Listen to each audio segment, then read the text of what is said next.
बात करेंगे ratio and proportion. क्या होता है रेशियो एंड प्रोपोर्शन, सबसे पहले ये समझेंगे। ओके, देखो सबसे पहले इस चैप्टर को समझने के लिए ऐसा नहीं है कि उस चैप्टर पढ़ लिया और बस हो गया काम, तभी दिक्कत होती है कि आप चैप्टर को भूल जाते हो। सबसे पहले ये समझा करो कि आपका जो अर्थमेटिक है ना, वो कम्प्लीटली अगर हम बात करें तो आपकी रियल लाइफ से संबंधित होता है ना। देखो आप परसेंटेज पढ़ते हो, हर एक आदमी परसेंटेज पे काम कर रहा है। आप रेशियो एंड प्रोपोर्शन पढ़ोगे, इसका ही मतलब बताऊंगा अभी कहाँ पे यूज़ होगा। अगर हम बात करते हैं नंबर सिस्टम, अगर ये सब पढ़ते हैं तो उसका कैलकुलेशन में काम आता है, लोग कैलकुलेशन करते हैं। और भी चैप्टर्स होते हैं, टाइम एंड वर्क हो गया, simple interest, compound interest, banking में यूज़ होता है, बिना उसके तो पैसे का काम हो ही नहीं रहा। ठीक है, प्रॉफिट एंड लॉस, हर एक आदमी दुकान खोल के बैठा हुआ है, बाहर एक क्या नाम है वो खोला हुआ है, सेब बेच रहा है। क्यों बेच रहा है? धूप में क्यों खड़ा हुआ है? ऐसे ही बस मज़ा आ रहा है? कुछ प्रॉफिट के लिए बैठा होगा आदमी, है कि नहीं?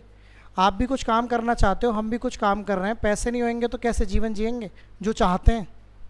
नहीं तो जीवन तो सबके चल रहे हैं भाई। आप यहाँ पर बैठे हुए हैं तो बेहतरी के लिए तो बैठे हुए हैं। समझ में आ गई बात? तो बात को समझते हैं। तो बेहतरी समझने के लिए अब हम समझेंगे इस चैप्टर को। रेशियो एंड प्रोपोर्शन, हिंदी में बात करते हैं अनुपात तथा समानुपात। तो एक बार बताइए, हर जगह अनुपात होता है, एवरीवेयर। आप जो पानी पीते हो, आप जो कोल्ड ड्रिंक पीते हो, आप जो बेसिकली कोई भी चीज़ आप खाते हो, हर चीज़ का अनुपात है। ऐसा तो नहीं है कि खाने में रोटी खा लोगे, उसके साथ आपको सब्जी भी चाहिए मिनिमम, बाकी और चीज़ें भी हो सकती हैं। तो मेरा कहने का मतलब है हमारा शरीर भी अनुपात में बटा होता है। इसमें ब्लड है, मसल्स है, मांस है, हड्डियाँ हैं, that's why we all made, है ना। अब मेरा कहने का मतलब है कि इसका यूज़ क्या है और कैसे काम करता है, ये आपको समझना है। पेपर में इसका बहुत बेसिक क्वेश्चन आता है, लेकिन उसका यूज़ कैसे करना है वो आपको जानना है। आपके दिमाग में बिल्कुल ऐसे हो जाना चाहिए चैप्टर कि फिर आगे आपको ज़्यादा सोचना ना पड़े, ये आ गया तो बस ये करना है, ठीक है ना। हर चीज़ को समझ के करिएगा, रटने का कोई हिसाब नहीं है, ध्यान रखने का हिसाब है। रटने का कुछ नहीं है, ध्यान रखने का है।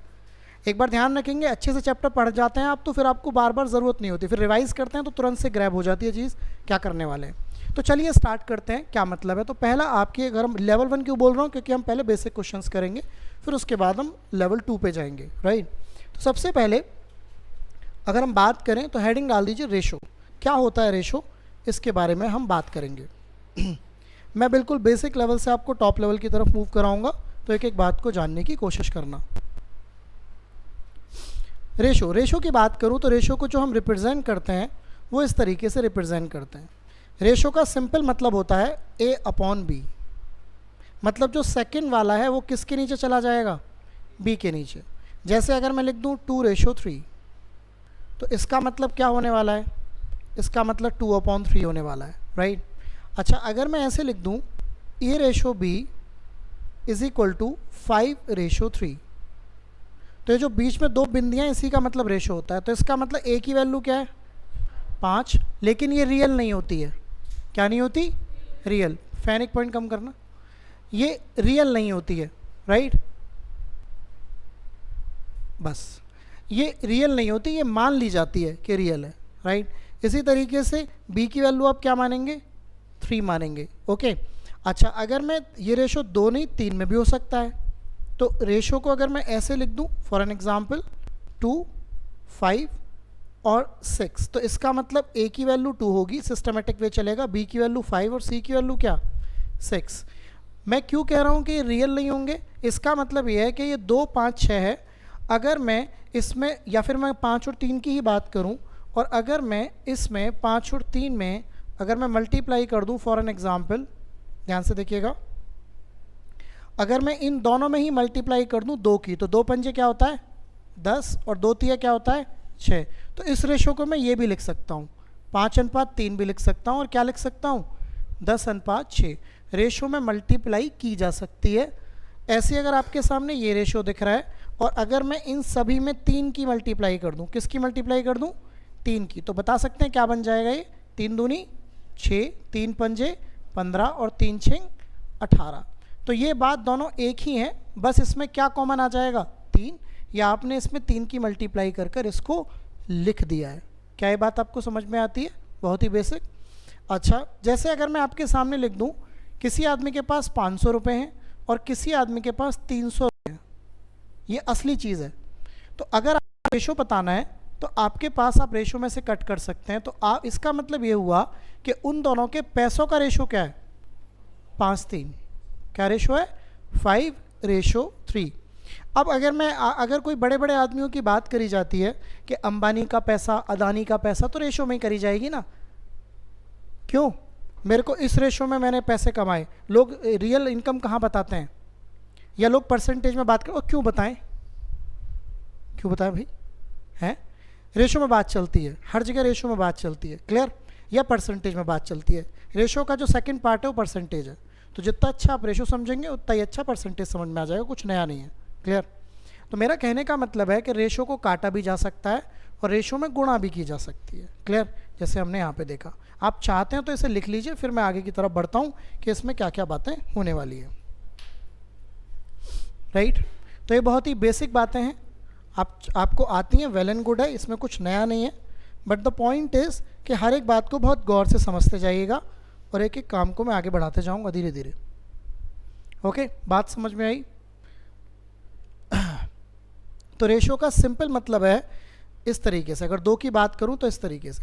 आपने सभी ने डिजिटल वॉच देखी होगी, अरे वो नहीं होती बच्चों वाली जो, अब तो खैर आप बड़े हो गए, ऐसी वाली वॉच नहीं होती थी जिसमें ऐसे बजते थे 09, ऐसे, देखी तो ज़रूर होगी, है ना, नहीं?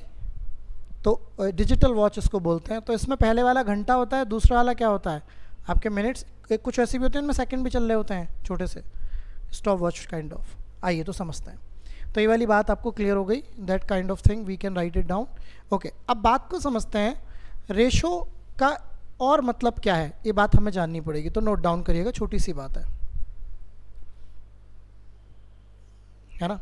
रेशो में लिखिएगा आप टाइप्स ऑफ रेशो, ऐसे लिखिएगा, टाइप्स ऑफ रेशो।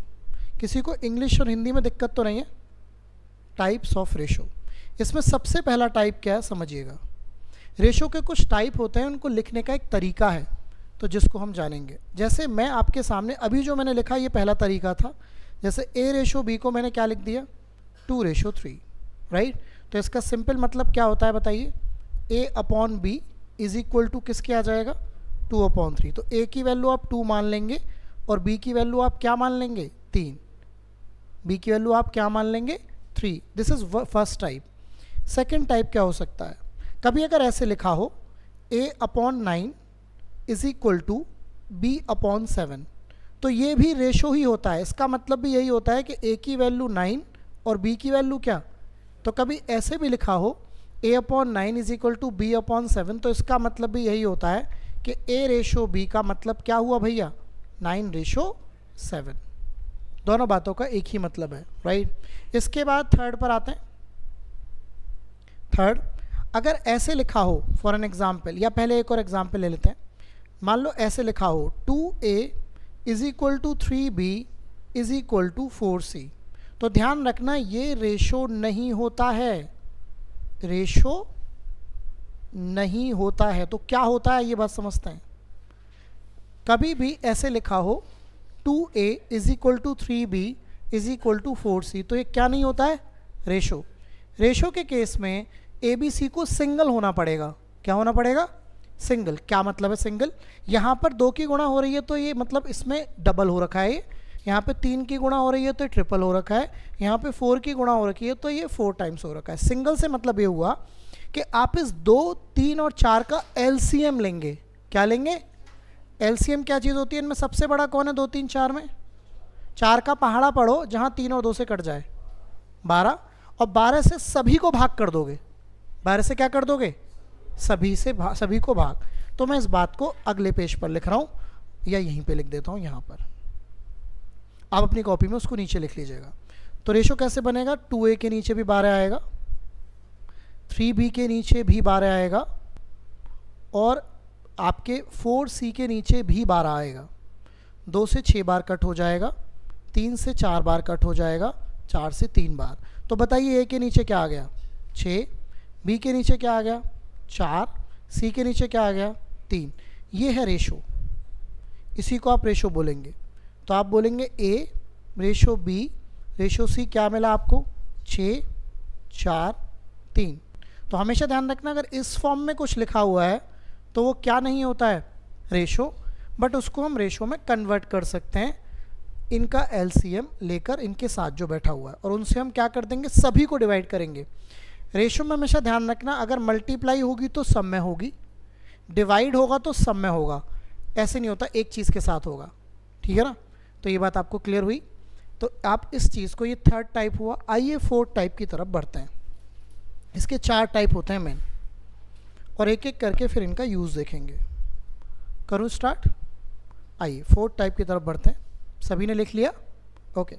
बाकी फाइल तो मैं शेयर करूँगा एक ग्रुप पे, उसमें कोई बात ही नहीं है। फोर्थ टाइप क्या होती है लिखिएगा। जैसे अगर कभी ऐसे लिखा हो A ratio B ratio C is equal to 1/2, 2/3 और 3/4, तो ये भी रेशो नहीं होता है। ये भी क्या नहीं होता? अगर रेशो में कभी भी ऐसे लिखा हो 1/2, 2/3 काइंड ऑफ, तो ऐसे बटे में लिखे हो रेशो में, तो वो रेशो नहीं होता है। तो क्या होता है रेशो? अब ध्यान रखना, अगर बटे में चीज़ें लिखी हुई हैं तो एलसीएम हमेशा नीचे वालों का लिया जाएगा। किसका एलसीएम लिया जाएगा? नीचे कौन कौन है भाई? 2, 3, 4। क्या एलसीएम आएगा इनका? वेरी गुड, 12 आ गया। अब 2 से भाग करिए 12 को, 6 के ऊपर गुणा 6। 3 से भाग करिए 12 को, 4 के ऊपर गुणा 8। 4 से भाग करिए 12 को, 3 के ऊपर गुणा 9। अब इस 12 से कोई लेना देना नहीं है, तो इसका मतलब इसका रेशो क्या आ गया बताइए, ए बी सी का फाइनली 6, 8 और 9। ये आपका फाइनल रेशो आ गया, राइट। तो आप क्या समझे कि कभी अगर ऐसे भी लिखा हुआ है 1/2, 2/3 अनुपात में और 3/4, तो वो रेशो नहीं होता। उस केस में किसका रेशो लेते हैं? नीचे वाले का। अच्छा, लिख लिया आपने।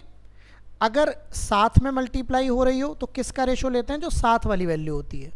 अब मैं आपके सामने कुछ क्वेश्चंस लेकर आ रहा हूँ, उनको अच्छे से लिखिएगा, जो कि आपके बेसिक पॉइंट ऑफ व्यू से पेपर में मूव करेंगे। तो करूँ स्टार्ट? ओके। सबसे पहला क्वेश्चन आपके सामने, इफ या हिंदी में यदि लिखा हो सकता है। मान लो ऐसे लिखा हो 3a is equal to 4b is equal to 6c, तो फाइंड a अनुपात b अनुपात c। आपको निकालना है कि a b c क्या होगा। तो अभी अभी हमने बात करी, अभी हमने क्या बात करी बताइए। अभी अभी हमने बात ये करी है कि भाई कि अगर ए के साथ कुछ हो, बी के साथ कुछ हो, सी के साथ कुछ हो और बीच में बराबर का निशान लग रहा हो, किसका निशान लग रहा हो? इक्वल टू का, तो हमें किन का एलसीएम लेना चाहिए? क्या आएगा इनका एलसीएम? तो 12 से आप सभी को डिवाइड कर देंगे, 12 से आप सभी को डिवाइड कर देंगे। जैसे हम चैप्टर में आगे बढ़ेंगे तो ये बात बिल्कुल कॉमन हो जाएगी, फिर मेरे को बताने की ज़रूरत नहीं होनी चाहिए हर बार। तो 3 से कितनी बार? 4 बार। 4 से कितनी बार? 3 बार। 6 से कितनी बार? 2 बार। ए के नीचे 4 आया, बी के नीचे 3 आया और सी के नीचे बच्चे क्या आया बताइए? यही मेरा क्या बन गया? रेशो। क्या ये बात समझ में आती है? आना जरा एक और सवाल करते हैं। डन है बात? चल सकता हूँ आगे? कोई दिक्कत? लिखिएगा एक और सवाल। क्वेश्चन लिखिएगा, यदि आपको दे रखा है 2/3x is equal to 3/4y is equal to 1/6z, तब x अनुपात y अनुपात z। अब देखिए ध्यान से समझिए, बीच में किसका निशान है? हाँ जी, इक्वल टू का निशान है। इक्वल टू का निशान जब भी होता है तो एलसीएम हमेशा ऊपर वालों का ही लिया जाता है। अब ध्यान से समझिएगा, इसको क्या मैं ऐसे लिख सकता हूँ? क्या मैं इसको ऐसे लिख सकता हूँ? क्या मैं इसको ऐसे लिख सकता हूँ? किसी बच्चे को दिक्कत तो नहीं है? अरे लिख तो सकता ही हो ना, x की गुणा 2 में हो रही है, y की गुणा 3 में, z की गुणा 1 में, तो z ही हो गया। तो आपको जो एलसीएम लेना है वो बेसिकली किसका लेना है बताइए? हाँ, आपको एलसीएम किन का लेना होगा? 2 का, 3 का, और यहाँ तो 1 है तो कोई बात नहीं 1 का। अगर बीच में इक्वल टू का निशान है तो नीचे वालों का एलसीएम नहीं लिया जाएगा। एलसीएम हमेशा किन का लिया जाएगा? ऊपर वालों का ही, और ऊपर वाले कौन कौन है बताइए, 2 3 1, तो 2 3 1 का एलसीएम तो 6 आ जाना चाहिए। तो आप सभी को किससे भाग कर डालेंगे, 6 से। तो 6 से भाग करेंगे तो 3 कहीं थोड़ी ना चला जाएगा, कि चला जाएगा, ऐसे 4 कहाँ चला जाएगा, कहीं चला जाएगा, रहेगा। और ऐसे ही यहाँ पर भी 6 आ जाएगा। अब 2 से 6 कितनी बार कटता है, 3 बार। 3 से 6 कितनी बार कटता है, 2 बार। बाकी तो कोई दिक्कत ही नहीं है। तो अब बताइए 3 तिया, तो x के नीचे 9 आ गया, y के नीचे क्या आ गया बताइए, 8, और z के नीचे क्या आ गया, 36। तो फाइनल आंसर क्या आया बताइए, 9 8 36। राइट डाउन कर लीजिए। तो 9 8 36। मेरा बस यही बताने का कंसर्न था कि आपको फोकस अपने कॉन्सेप्ट पे करना है। ये नहीं है कि बस बटे दिख गया तो तुरंत से नीचे का एलसीएम लिया और खेल खत्म। अरे भैया बटे कहाँ दिख रहा है, कैसे दिख रहा है, इस बात पे फोकस करना है ना। अगर आप रटते हैं तो आप तुरंत वही कर दिए होंगे, 3 4 6 का एलसीएम ले लिया नीचे वालों का। अरे भैया क्यों, समझ आया? राइट डाउन करना चाहते हैं, हो गया।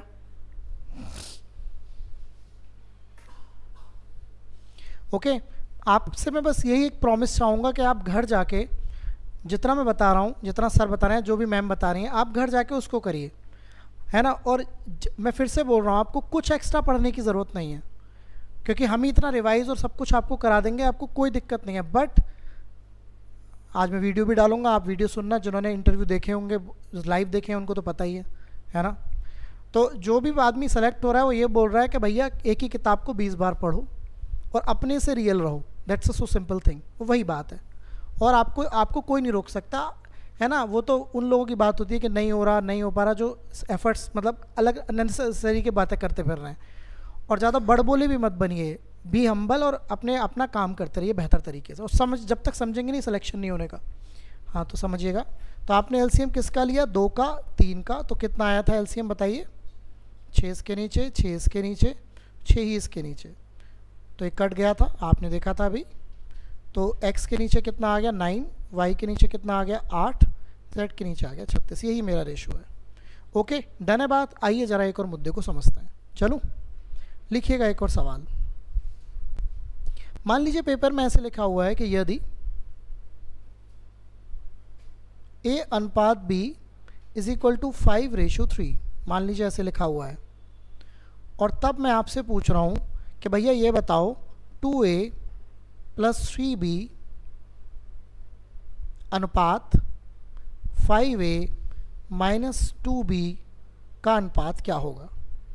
ये काफ़ी आसान और काफ़ी कॉमन सवाल है पेपर का, जो मैं अभी आपको PYQ कराऊंगा तो दिखाऊंगा। ओके, तो यहाँ इस सवाल को करने के लिए बड़ा ही आसान सी बात है जो आप कर सकते हैं। जैसे अगर आप फोकस करें तो a का मान आप 5 रख देंगे और b का मान आप क्या रख सकते हैं, 3। तो a का मान आप यहाँ पे 5 रख दीजिए और b का मान आप 3 रख दीजिए, रख सकते हैं। ऐसे यहाँ पर a का मान आप 5 रखेंगे क्योंकि a का मान 5 है, और b का मान भैया क्या रखेंगे आप, 3। ये आ गया 10, ये आ गया 9, और यहाँ पर बताइए ये आ गया 25 और ये आ गया 6। 10 और 9 कितने होते हैं, और 25 - 6 भी क्या होते हैं, 19 से 19 कट जाएगा। तो फाइनल आंसर क्या मिलेगा आपको, 1:1, है ना। कोई दिक्कत इस बात में? आइएगा ज़रा आगे चलते हैं। छोटे क्वेश्चनों को अंडर एस्टिमेट नहीं करना है ना, क्योंकि अगर आपके 40 क्वेश्चन या 38 क्वेश्चन या 20 क्वेश्चन पेपर में आएंगे तो ये मान के चलिए 40 में आपको छोटा क्वेश्चन मिलेगा 17-18। छोटे का मतलब जो एकदम बिल्कुल आसान लेवल का होगा। 17-18 का मतलब होता है 50%, है ना। और अगर क्वेश्चन आते हैं कितने, 19 या 20, तो आपको मिलेगा 10 से 11 क्वेश्चन आसान। 10 तो 11 तो करने ही है, वो तो दुनिया करेगी क्योंकि दूसरे बार पेपर भी तो दिलवाना है, फॉर्म भी तो भरवाना है भाई। 25 लाख फॉर्म भरे जाते हैं, सेलेक्ट होते हैं कुल कितने, 40,000। तो बाकियों से फीस भी तो लेनी है, नहीं समझ में आ रही बात। उनसे दूसरों का खर्चा भी तो निकालना है, ट्रेनिंग का। समझ रहे हो बात को? तो ये वाली बात होती है। तो समझा करो बात को। सबको लेके सबके दूसरे का पैसा दूसरी जगह यूज़ करा जाता है, ठीक है, समझिए। अब बात को समझते हैं। लिखिए, यदि ए अनुपात बी अनुपात सी, आपको दे दिया 3, 5 और 7, और मैं आपसे फाइन करवाने की कोशिश कर रहा हूँ। लिखिएगा ए स्क्वायर प्लस बी स्क्वायर अनुपात सी स्क्वायर प्लस ए स्क्वायर का मान। किसी को स्क्वायर करने में दिक्कत तो नहीं है छोटे नंबर्स की? बड़े की बात नहीं कर रहा, लेकिन मुझे लगता है 1 से लेकर 10 तक तो सभी जानते होंगे। ओके, तो आपको वैल्यू ही तो डालनी है। ए का मान 3 डालना है, बी का मान 5 डालना है, सी का मान 7। ए का मान अगर आप 5 डाल देते हैं तो 5 का स्क्वायर होता है 25, और ए का मान 5 का, ए का मान तो 3 है। ए का मान 3 है तो 3 का स्क्वायर क्या होता है 9, 5 का स्क्वायर होता है 25, सी का मान है 7 49, और ए का मान है 9। 25 और 9 कितने हो चुके हैं जल्दी बताओ? 34। और ये बताइए कितने हो गए? 50। कुछ कट रहा है तो काटो जल्दी से। तो ये 2 से 17 बार और 2 से 29 बार, तो फाइनल जो आंसर बनेगा वो 17:29 बनेगा। तो मुझे लगता है ये वाला आसान सवाल आप कर ही पाएंगे। कोई दिक्कत परेशानी? तो चलिए थोड़ा आगे चलते हैं। चलूँ आगे मूव करूँ? ओके, आइए तो अब बात को थोड़ा आगे लेकर चलते हैं। तो आज आप हेडिंग डाल दीजिए, दूसरी हेडिंग डालिए कंबाइनिंग ऑफ रेशो, अनुपात का संयोजन, कंबाइनिंग ऑफ रेशोज। वैसे देखो ऐसा काम हर जगह हो रहा है, बड़ी बड़ी कंपनीज कर रही हैं। आपको एक ही सोडा जानते हैं आप? मतलब बेसिकली ये जो कार्बन, पेप्सी, मिरिंडा, स्प्राइट, सब में कार्बन है, उसको अलग अलग तरीके से पेश किया जा रहा है। किसी को नीली पसंद है, किसी को ऑरेंज पसंद है, किसी को काली पसंद है। नहीं, मेरा कहने का ऐसे ही अगर हम ड्रिंक्स की बात करें तो अल्कोहल सब में प्रिजर्व्ड है, बस उसमें कुछ ऐसे कर दिया, कुछ ऐसे कर दिया। अच्छा, दवाइयों की बात करें तो दवाइयों का भी यही सिस्टम है। बच्चे की अलग दवाई होती है, बड़े की अलग दवाई होती है ना? तो दवाइयों का भी यही सिस्टम है। तो क्या रेशो करना है, कंबाइन कैसे करना है रेशो, उस बात को हम जानने की कोशिश करेंगे, है ना? इवन खाने में भी ऐसा ही होता है। खाने की अगर हम बात करें तो आपने देखा होगा आजकल वो आती है, अलग अलग मसाले आते हैं कि जी सीधे डाल दो सीधे बन जाएगा मामला, तो उसमें सब चीज़ें पड़ी हुई हैं, है ना? तो मेरा कहने का मतलब है रेशो को कंबाइन कैसे करें। तो अब रेशो को कंबाइन करना सीखते हैं। रेशो कंबाइन होने के लिए कोई चीज़ कॉमन होना ज़रूरी है। क्या होना ज़रूरी है? कॉमन। तो आइए बात को समझते हैं। जैसे एग्जाम्पल के तौर पर मैं आपके सामने लिख देता हूँ कि ए रेशो बी आपके सामने लिखा हुआ है 5:3, एंड आपके सामने यहाँ पर बी रेशो सी लिखा हुआ है फॉर एन एग्जाम्पल 4:5, और आपसे फाइन करवाया जा रहा है कि भैया बता दीजिए ए अनुपात बी अनुपात सी क्या होगा, है ना? इसको बोलेंगे कंबाइनिंग ऑफ रेशो, मतलब रेशो को कंबाइन मतलब जोड़ना। कंबाइन का मतलब क्या हुआ? जोड़ना। ये दो अलग अलग रेशो हैं, इनको कंबाइन करना है। तो कंबाइन करते समय आपको बस एक चीज़ पे फोकस करना है कि आपका इनमें कॉमन कौन है। बताइए, यहाँ पर बी दिख रहा है आपको, और दिख तो यहाँ भी रहा होगा आपको, है कि नहीं? तो बी को कॉमन करना है। जब भी रेशो को जोड़ा जाएगा तो आपकी जो कॉमन वैल्यू है वो हमेशा इक्वल होनी चाहिए। क्या होनी चाहिए? इक्वल करने के इंटरनेट पे लाखों तरीके हैं, तो इसमें मैं कुछ आपको रॉकेट साइंस नहीं सिखा रहा हूँ, मैं आपको क्लियर करूँ। कुछ बच्चे ऐसे बोलते हैं अरे सर इसमें याद है, ये आप क्या पढ़ा रहे हो बकवास, अबे ये थोड़ी पढ़ाने आए हैं हम, पर ठीक है बताना तो सब कुछ पड़ेगा, है ना? तो ऐसा डेफिनेशन नहीं होता है किसी भी चीज़ का, किसी भी आदमी की एक चीज़ देखकर नहीं होता है। अभी तो दुनिया देखनी है आपको बहुत ज़्यादा, देखिएगा इस फील्ड में, बाकी दुनिया तो आप देख चुके होंगे। तो अगर हम बात करते हैं तो आपको बी को कॉमन करना पड़ेगा। तो ये बताइए पहले केस में बी कितना है? 5:3, क्योंकि ए की वैल्यू 5 है और बी की कितनी है? दूसरे केसों में बी कितना है? तो बी आप इसके नीचे लिखेंगे, बी के नीचे, और ये कितना आ जाएगा? सी। तो आपका मेन कंसर्न है कि आप इसको क्या करें, बताइए, इन दोनों को इक्वल हमेशा मल्टीप्लाई करके होगा। इक्वल हमेशा कैसे होगा? मल्टीप्लाई या गुणा कर। तो इसका मतलब ये हुआ कि 3 और 4 इक्वल तभी हो सकते हैं जब ऊपर 4 की गुणा हो। तो 4 कहाँ दिख रहा है आपको? नीचे। तो कैसे करते हैं आप? 4 की गुणा इसमें भी करेंगे, 4 की गुणा इसमें भी करेंगे, फिर 3 की गुणा ऊपर वाले की 4 में करेंगे जो कि हो ही गई पहले ही, और 3 की गुणा किस में करेंगे? तो 4 पंजे 20, 4 तिया 12 और 3 पंजे कितना हो गया, ये हो गया आपका रेशो कंबाइन। तो ये किसका रेशो आ गया, ए बी सी, यही मेरा आंसर हो गया, राइट। कभी कभी इनमें कुछ कॉमन भी होता है तो कॉमन आप कट कर सकते हैं। अच्छा, रेशो में अगर कभी कुछ कॉमन आ जाए लिख लीजिए इसको, है ना। जिनको आता है वेल एंड गुड है, जिनको नहीं आता वो लिख सकते हैं। देखो एक और बात, अगर आपको कोई चीज़ नहीं आती तो आप दूसरे को देखकर कह रही ये तो लिख नहीं रहा या लिख नहीं रही, तो हम क्यों लिखें, है ना। क्योंकि पेपर आपका शर्माना, आपकी हिचक नहीं देखेगा, पेपर आपकी नॉलेज चेक करेगा, क्योंकि वहाँ आप अकेले ही बैठे होंगे, सैलरी भी आपकी अकेली आएगी, आपके अकाउंट में ही आएगी। तो मेरा कहने का मतलब है, अगर कुछ भी बात डाउट में है, आपको लगता है मेरे को ये लिख लेना चाहिए, तो राइट इट डाउन। जब तक कि आप उसमें 101% श्योर नहीं है तभी मत लिखिए। अगर 101% श्योर है तो कोई मतलब नहीं बनता लिखने का, जस्ट टू अंडरस्टैंड सुनिएगा। तो ये बात क्लियर हुई आपको, कोई दिक्कत तो नहीं। अच्छा आइए ज़रा एक और सवाल कर लेते हैं। तो ये बात आपको समझ में आ गई, जल्दी से मैं इसको कर देता हूँ। तो आपने देखा कि 20 में कॉमन है, तो 5:3 आ गया, ये आपका 4:5 आ गया। 4 की मल्टीप्लाई 5 में, 4 की 3 में, तो 20, 12 और ये आपका 15, तो ये रेशो आ गया, ठीक है ना। आइएगा ज़रा अगला क्वेश्चन करते हैं। चलो लिखिएगा एक सवाल, लिखिए, यदि x/y is equal to 2:7 and y/z is equal to 3:5, तो आपको मुझे फाइंड करके बताना है कि x, y और z का फाइनल रेशो क्या होगा। बड़ी आसान और बड़ी बढ़िया सी बात।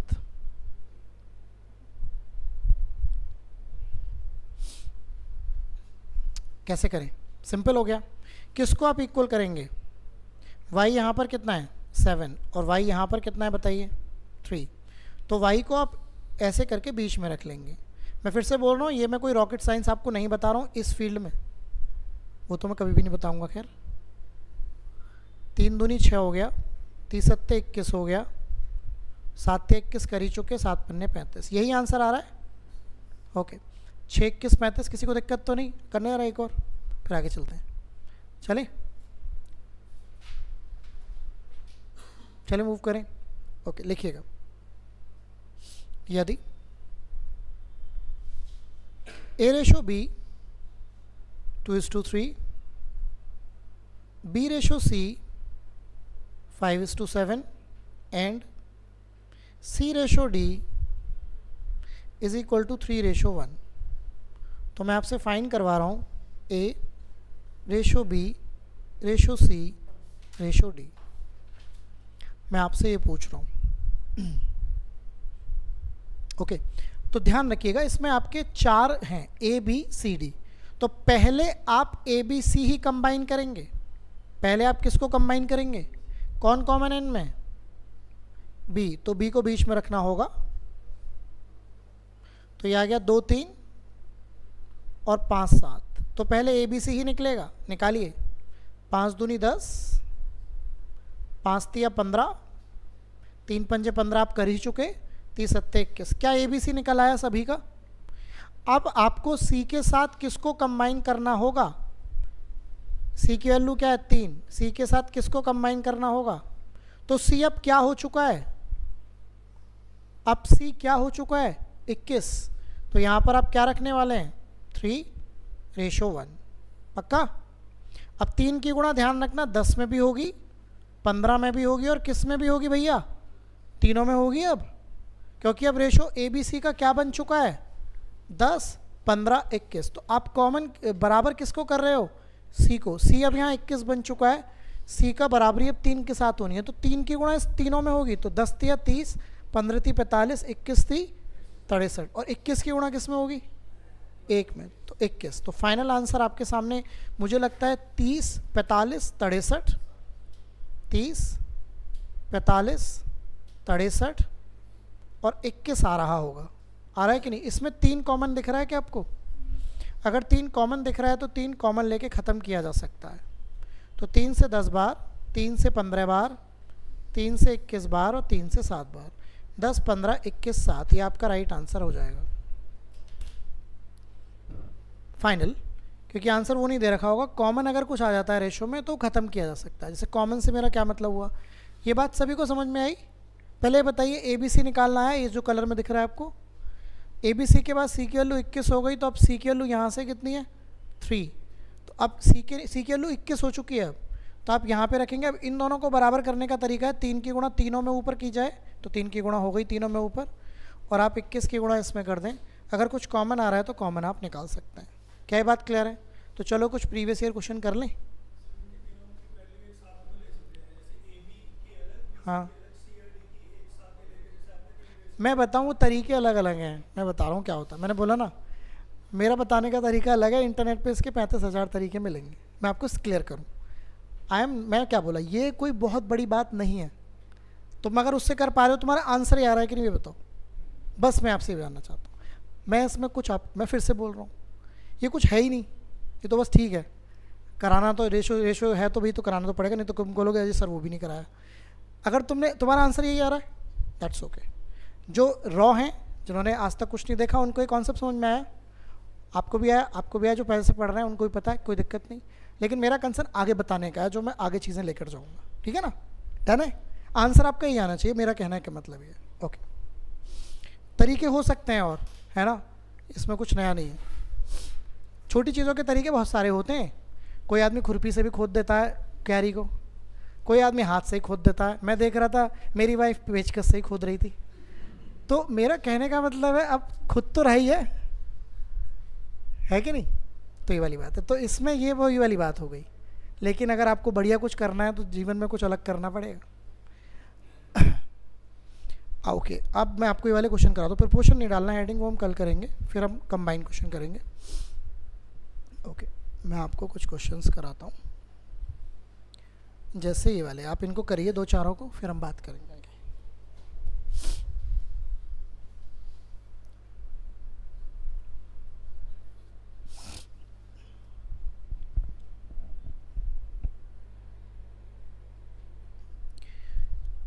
ठीक से वैल्यू रखिएगा, ये आसान सवाल होते हैं, बट वैल्यू गड़बड़ नहीं होनी चाहिए।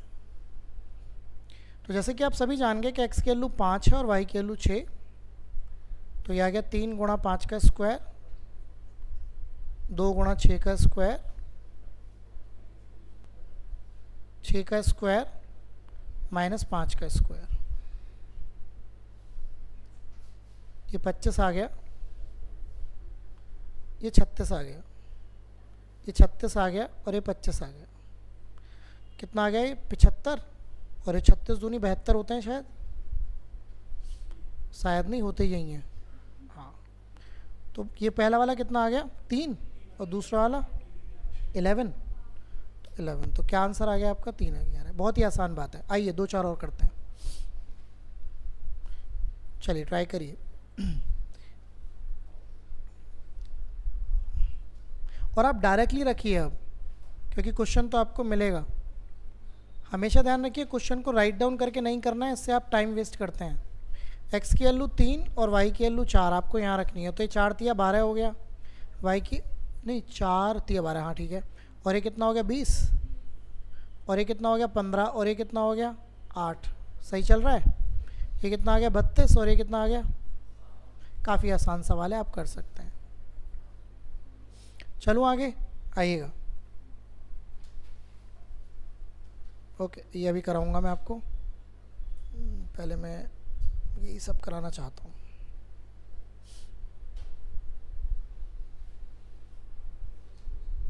चलिए यहाँ से ये भी कर दीजिए, ये आपको आता है।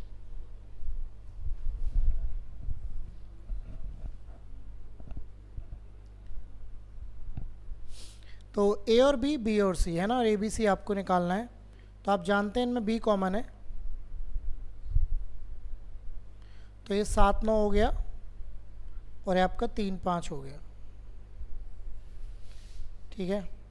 अच्छा, बराबर करने के तरीके हमेशा गुणा वाले ही नहीं होते हैं। जैसे आपका मेन कंसर्न है 9 और 3 बराबर होने चाहिए। आप एक तो तरीके अपना रहे होगे, 30-7-21, 3 नाम 27 और 9 पंजे 45। फिर इसमें 3 कॉमन ले रहे होगे, 30-7-21, 3 नाम 27 और 15। ये तो बात है। अच्छा, आपका मेन कॉन्सेप्ट ये है कि 9 और 3 बराबर होने चाहिए, तो केवल नीचे वाले में 3 की गुणा कर दो ना, आपका कॉन्सेप्ट क्या है? बी क्या होना चाहिए? इक्वल। बी क्या होना चाहिए? तो आप नीचे वाले में अगर 3 की गुणा कर देते हो, देखो ध्यान से देखो, ए और बी क्या है? 7 9, और बी और सी क्या है भैया? 3 5। तो आपको ये दोनों इक्वल करने हैं ना, तो आप केवल सेकंड वाले में 3 की गुणा कर दो, लो हो गया खेल ख़त्म, हो गया इक्वल। इसमें आपको लिखने की भी ज़रूरत नहीं है कहानी सी। 7 9 15, राइट। उसमें 3 कॉमन नहीं लेने की ज़रूरत है। आपका मेन मुद्दा यह है कि जो कॉमन है उसको इक्वल करना है। अगर कॉमन चीज़ इक्वल नहीं होएगी तो गड़बड़ हो जाएगी। माँ दोनों बच्चों के लिए इक्वल ही होएगी ना, क्यों? हाँ, वो कभी कभी हमें लग सकता है, लेकिन ऐसा होता नहीं है। कभी कभी हमें ऐसा लग सकता है, बट ऐसा होता नहीं है। मदर का सिंपल एग्जांपल है, मदर दोनों बच्चों के लिए सेम ही होएगी। अगर अगर डंडा बजाने वाली है तो डंडा बजाने वाली होएगी, और अगर जैसे है वो तो है ना। तो मेरा कहने का मतलब है, आइए बात को समझते हैं, इसको ट्राई करिएगा।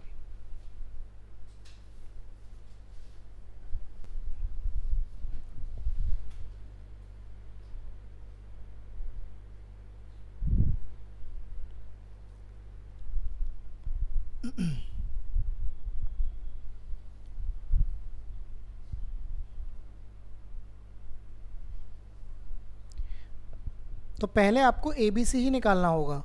मज़ेदार बात क्या है इस क्वेश्चन में? इसमें भी कॉमन है लेकिन भी इक्वल भी है, तो कुछ करना ही नहीं है। हाँ जी, सुन लीजिए, इसमें दोनों में बी कॉमन है और बी क्या भी है, तो कोई गुणा फुणा नहीं करनी, सीधे ए बी सी आ जाएगा। समझ रहे हो गेम को? अरे बराबर ही तो करना था तुम्हें, और बराबर तो वो है, तो खेल हो गया ख़त्म। अब इसको लिखने की ज़रूरत नहीं है कि जी ए बी और फिर बी सी और ये सब लिखते फिरो। बी कॉमन है और इक्वल है तो काम हो गया। अब इसमें रख दीजिए, तो ए प्लस बी मतलब 2 + 3, बी प्लस सी मतलब 3 + 7, और ये हो गया 7 + 2। ये कितना आ गया? 5, ये आ गया 10, और ये आ गया 9। तो आंसर आ गया 5 10 9। आसान सी बात है, कर सकते हैं। और कहीं अगर ये क्वेश्चन गलत हो गया, मतलब समझ रहे हो ना, फिर पेपर बोलेगा अबे क्या ज़रूरत थी। इनडायरेक्टली वो बोलेगा तो कुछ नहीं, लेकिन वो बोलेगा तो यही। फिर जैसे तुम नहीं बोलते अबे क्या है ये, तो ऐसे वही बोलेगा अबे क्या है ये, स्टूडेंट की तरीके से। पढ़िएगा।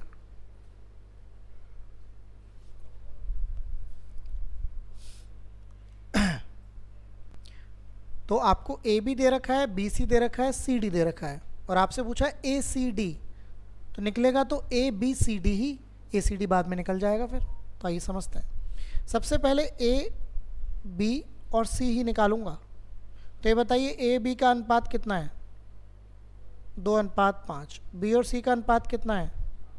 4:3। तो जल्दी से गुणा कर दीजिए, 4 की 2 में भी और 4 की 5 में भी। 4 दूनी 8, 4 पंजे 20। 5 की गुणा 4 में भी कर दीजिए, 3 में भी।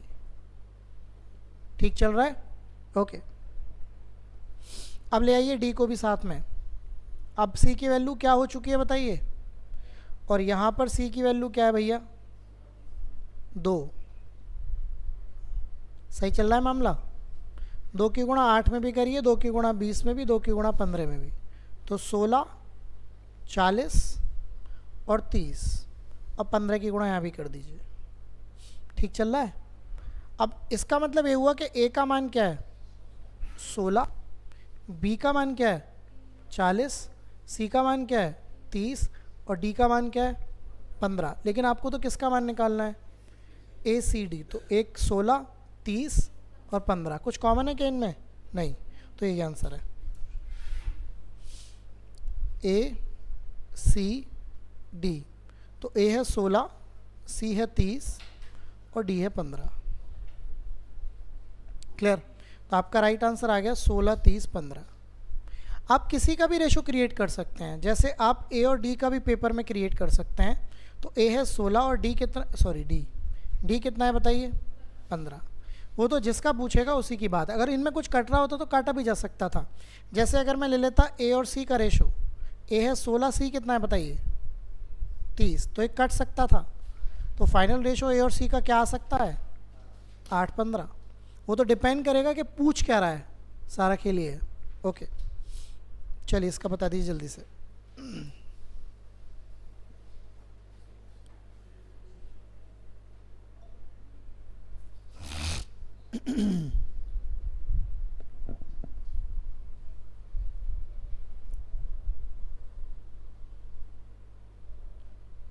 अच्छा ध्यान रखना दूसरा वाला सी भी है। हाँ, कभी उसी उसी धुंध में चले जाओ। बी तो कॉमन है, ये बात तो समझ में आ रही है। ए और बी कितना है बताइए? 2 3, लेकिन ये दूसरा सी भी है, तो बी की वैल्यू कितनी है? बी की वैल्यू 6 और सी की कितनी है? तो यहाँ पे आप 6 लिखेंगे और यहाँ पे क्या लिखेंगे? अब देखो तरीके बहुत सारे हैं कि आप ऐसे कर लो, पहले 6 दूनी 12, 6 तिया 18 और 3 पंजे 15। अब दो कॉमन आएगा, 3 कॉमन आ जाएगा। 3 चौक 12, 3 छिंग 18, 3 पंजे 15, 4 6 5। इसमें ध्यान रखना सी भी दे रखा है, बी सी नहीं दे रखा। तो ये होती छोटी सी गलती है, लेकिन पेपर में प्रेशर जो होता है ना, वो आपसे गलती करवा सकता है। मैं रिपीट कर देता हूँ, ये ए और बी दे रखा था, कोई बात नहीं है। ये सी भी दे रखा है, तो बी का मान दूसरा वाला होएगा ना, तो बी आप यहाँ पे रख देंगे और यहाँ पे, है ना। ये कुछ क्वेश्चन नहीं है, बट वही वाली बात के पेपर में क्या होता है, जल्द प्रेशर बहुत। देखो अभी आप क्लास में बैठे हो, थोड़ा कम प्रेशर है, मैं बोल दूँ टेस्ट होएगा तो प्रेशर हो जाएगा। अगर आपको मेन पेपर देने जाना पड़े तो और ज़्यादा प्रेशर है कि नहीं?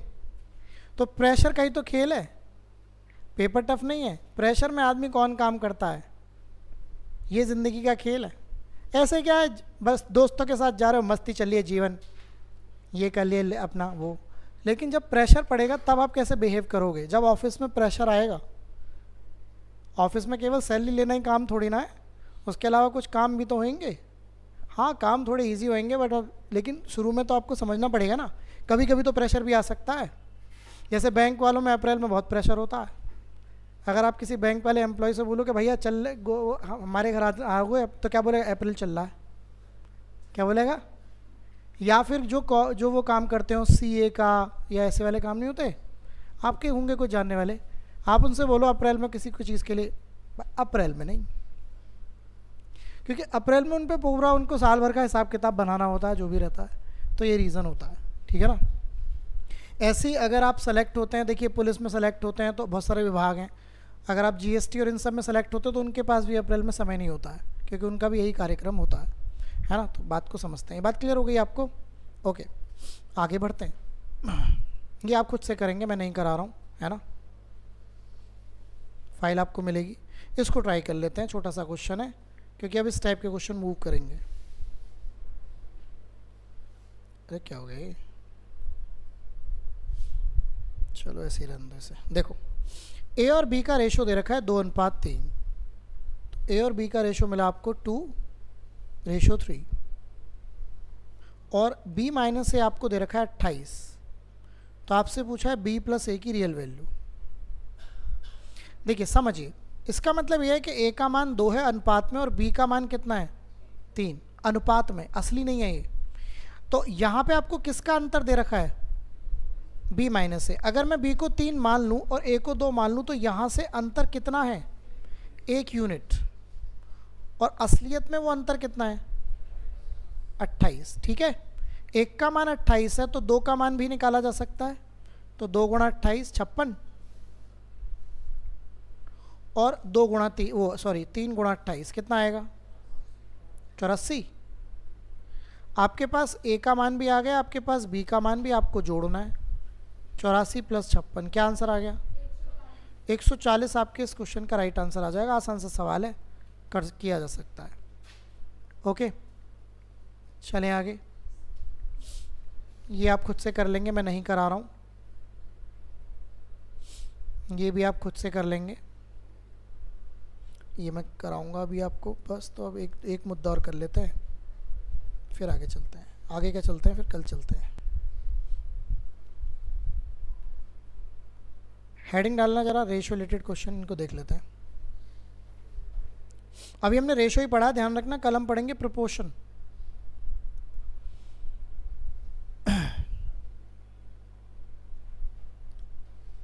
फाइल आपके साथ ग्रुप पे शेयर होगी, उसमें कोई दिक्कत का विषय नहीं है। तो चलिए पढ़िए क्वेश्चन को। लैंग्वेज में ऐसे क्वेश्चन रहते हैं। दो उम्मीदवार पी और क्यू के अंक 2:5 के अनुपात में हैं।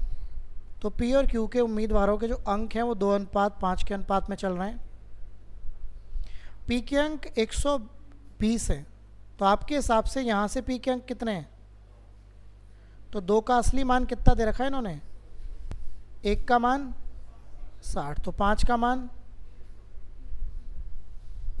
आ गया 150।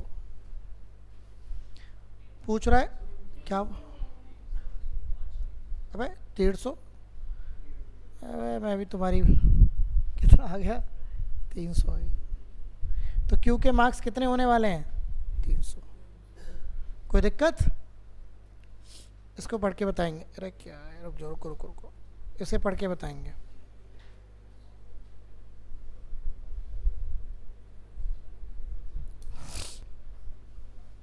चार छात्र हैं ए बी सी डी, उनका रेशो दे रखा है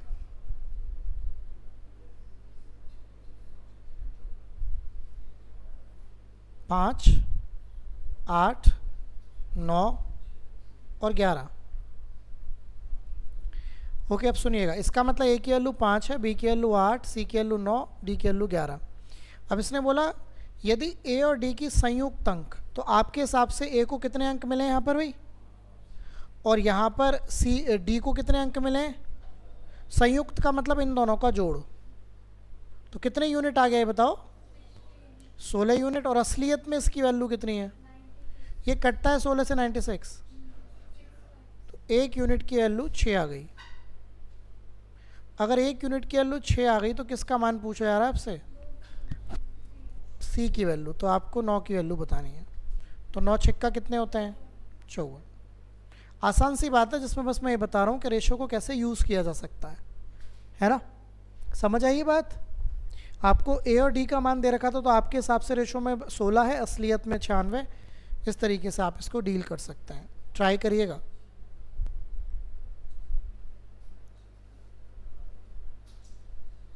पढ़िए। गीता, सीता और जॉन के वेतन, वेतन मतलब इनके जो सैलरीज हैं, तो गीता, सीता और जॉन क्या रेशो में चल रही है? 24, 25 और 31। आगे बढ़ते हैं। यदि गीता और जॉन के वेतन के बीच इतने रुपए का अंतर है, गीता और जॉन कहीं दिख रहे हैं तुम्हें? गीता और जॉन दिख रहे हैं। इनका अंतर कितना है? 7 यूनिट का। और असलियत में कितना अंतर है? 21 21 का। 7 से कटता है क्या मामला? 7 या 21 0, 7 या 21 303। 33 बार मत काट देना। अच्छा, कितना आप किसका पूछा है? सीता का। तो 25 में गुणा करनी पड़ेगी आपको किसकी? 25 थी 75, 25 थी 75। तो सीता के पास कितने पैसे हैं बताओ? 7575 है। उसकी सैलरी कितनी है? 7575। हाँ, 7575 रुपये हैं।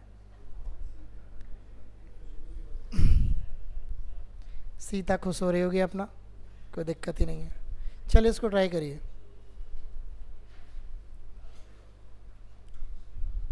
आसान सा सवाल है, पढ़िए। ऐसे ही कर दीजिए, इसमें ज़्यादा कुछ कलाकारी तो है नहीं।